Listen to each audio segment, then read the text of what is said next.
Good evening guys. आज हम बात करते हैं जीव विज्ञान पोषण first chapter 10th Bihar board syllabus का अगला टॉपिक है कि प्राणी संपोषण।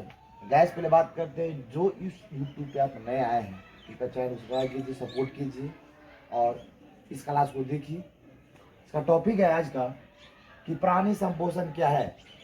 प्राणी संपोषण कहता है कि प्राणी संपोषण क्या है। वैसा पोषण कह रहा है कि वैसा पोषण जिसमें जीव अपना भोजन यानी खाना ठोस, सॉलिड या तरल के रूप में जंतुओं यानी जीव जंतु भोजन खाना ग्रहण यानी अपने अंदर लेता है, यानी ग्रहण करने की विधि द्वारा प्राप्त करता है। मान लिया जाए यदि ग्रहण करते हैं या ग्रहण करने की विधि से हम प्राप्त करते हैं उसे प्राणी संपोषण कहते हैं। प्राणी संपोषण कहते हैं। अगला है कि और वह जीव जंतु प्राणी संपोषण कहलाता है। गैस बात करता कि प्राणी संपोषण किसे कहते हैं, क्या है। प्राणी पोषण जिसमें जीव अपना भोजन ठोस या तरल के रूप में जंतुओं के साथ भोजन ग्रहण करने की विधि द्वारा प्राप्त करते हैं, यानी ग्रहण करने की विधि द्वारा प्राप्त करते हैं, प्राणी संपोषण कहलाता है। और वह जीव प्राणी संपोषण कहलाता है। जैसे हो गया मनुष्य, ह्यूमन, मेढक, इसको बोलते हैं हम लोग उभयचर आदि। अगला क्वेश्चन आपका है, इसी का थर्ड पॉइंट, इसी का जुड़वा भाई है। ये तीन भाई था, पहला था मृतजीवी पोषण, दूसरा भाई था प्राणी संपोषण, तीसरा भाई है परजीवी पोषण। तो बात करते हैं हम लोग परजीवी पोषण का कि परजीवी पोषण होता क्या है, आखिर यह है क्या चीज है।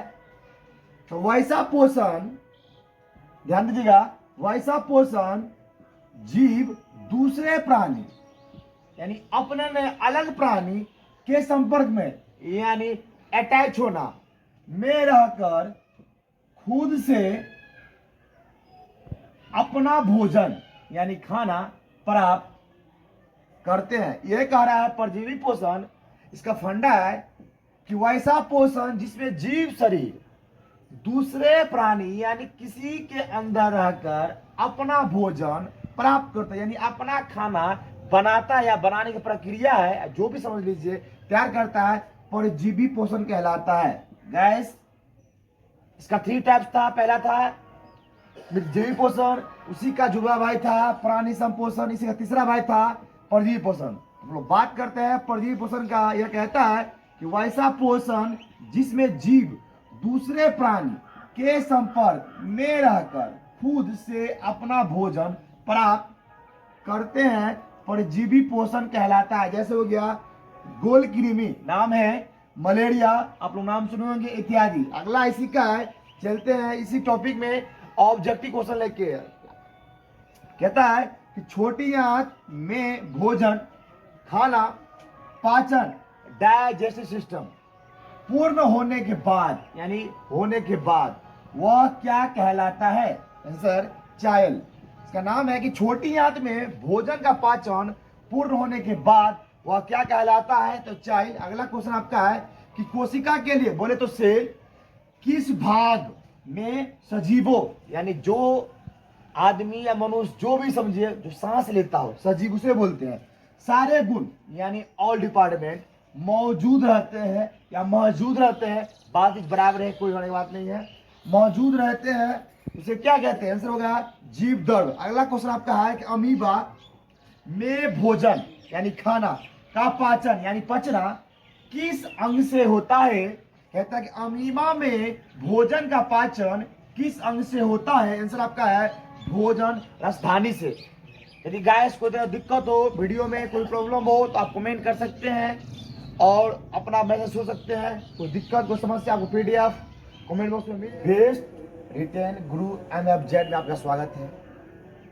यदि इस चैनल पर आप नए हैं सब्सक्राइब कीजिए, लाइक कीजिए, कमेंट कीजिए, शेयर कीजिए और जीरो से हीरो बनने का मौका है। उसको लीजिए आप। अभी फ्री ऑफ कॉस्ट क्लास चल रहा है।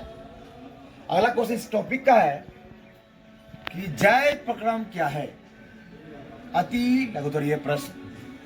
फर्स्ट चैप्टर का नेक्स्ट टॉपिक आपका है कि जय प्रक्रम क्या है। इसका नाम हुआ अति लघुत्तरीय प्रश्न। सबसे पहले आप यदि इस पे आप नए हैं तो कुछ सब्सक्राइब कीजिए, चैनल को लाइक कीजिए, कमेंट कीजिए, शेयर कीजिए। क्वेश्चन पे चलते हैं हम लोग। पहला कि जय प्रक्रम क्या है।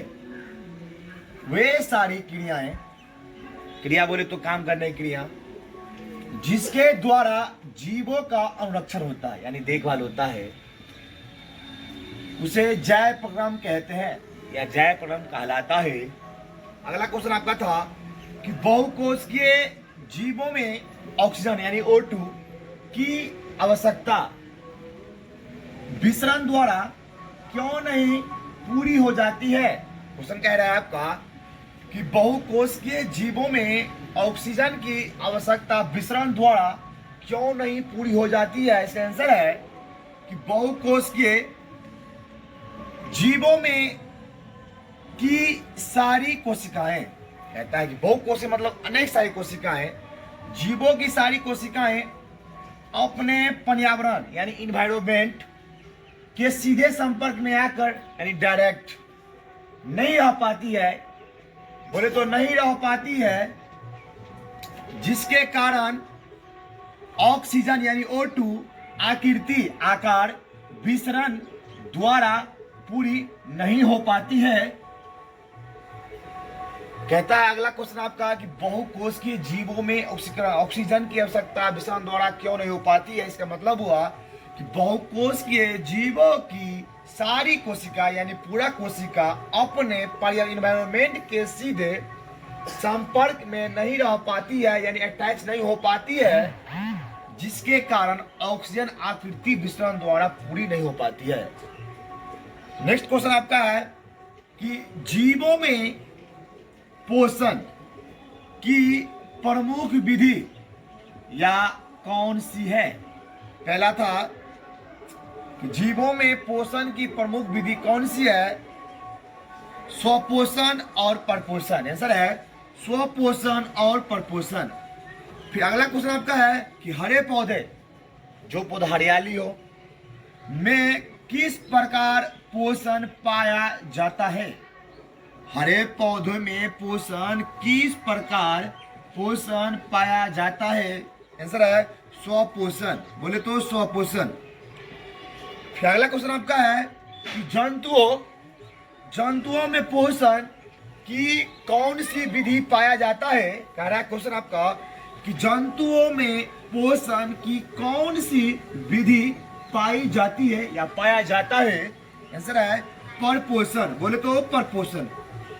ये क्वेश्चन भी आया है, समीकरण है। क्वेश्चन कह रहा है कि संपूर्ण यानी पूरा प्रकाश संश्लेषण की प्रक्रिया का रासायनिक समीकरण, समी बोले तो समीकरण लिखे। कहता है क्वेश्चन कि संपूर्ण प्रकाश संश्लेषण की रासायनिक समीकरण लिखे या प्रक्रिया। कहता है फॉर्मूला आपका 6CO2 यानी 6CO2 प्लस 12H2O यानी 12H2O। सूर्य का प्रकाश इंक्रीज किया और क्लोरोफिल गेन किया, C6H12O6 बना glucose plus 6O2 plus 6H2O। कहता है कि 6CO2 प्लस 12H2O सूर्य का प्रकाश की सहायता से, क्लोरोफिल की सहायता से C6H12O6 यानी कार्बन 6, हाइड्रोजन 12, ऑक्सीजन 6, ग्लूकोज बना प्लस 6O2 बना ऑक्सीजन प्लस 6H2 यानी जल बना। दोस्त क्वेश्चन आपका है इसमें कि प्रकाश संश्लेषण की प्रक्रिया देखिए, प्रकाश संश्लेषण की प्रक्रिया में उपोत्पाद से क्या बनता है। इसका आंसर है कि ऑक्सीजन। नेक्स्ट क्वेश्चन है कि प्रकाश संश्लेषण की प्रक्रिया हरित लवण या क्लोरोप्लास्ट से क्यों होती है। आंसर है कि हरित लवण, बोले तो हरित लवण में क्लोरोफिल वर्णक पाया जाता है। कहता है आंसर आपका कि हरित लवण में क्लोरोफिल वर्णक पाया जाता है जो प्रकाश संश्लेषण में मुख्य यानी अहम भूमिका निभाती है। इसीलिए इसे हरित लवक में ही प्रकाश संश्लेषण होता है। कहता है आपका पहला क्वेश्चन कि प्रकाश संश्लेषण की प्रक्रिया हरित लवक या क्लोरोप्लास्ट से क्यों होती है। इसका आंसर है कि हरित लवक में क्लोरोफिल वर्णक पाया जाता है जो प्रकाश संश्लेषण में मुख्य भूमिका निभाती है। इसीलिए हरित लवक में ही प्रकाश संश्लेषण होता है। अगला क्वेश्चन आपका है, प्रकाश संश्लेषण प्रक्रिया के लिए किन किन पदार्थों की आवश्यकता होती है। बोले तो मैटर वाला पदार्थ एमिडोल्टीयर कहता है CO2 H2O कार्बन डाइऑक्साइड जल सूर्य प्रकाश एवं क्लोरोफिल। कहता है क्वेश्चन कि प्रकाश संश्लेषण प्रक्रिया के लिए किन किन पदार्थों की आवश्यकता होती है। आंसर आपका है CO2 कार्बन डाइऑक्साइड H2O एवं सूर्य प्रकाश एवं क्लोरोफिल। यदि इस पे आप नए हैं बेस्ट डिटेल गुरु MFZ को सब्सक्राइब कीजिए, लाइक कीजिए, कमेंट कीजिए।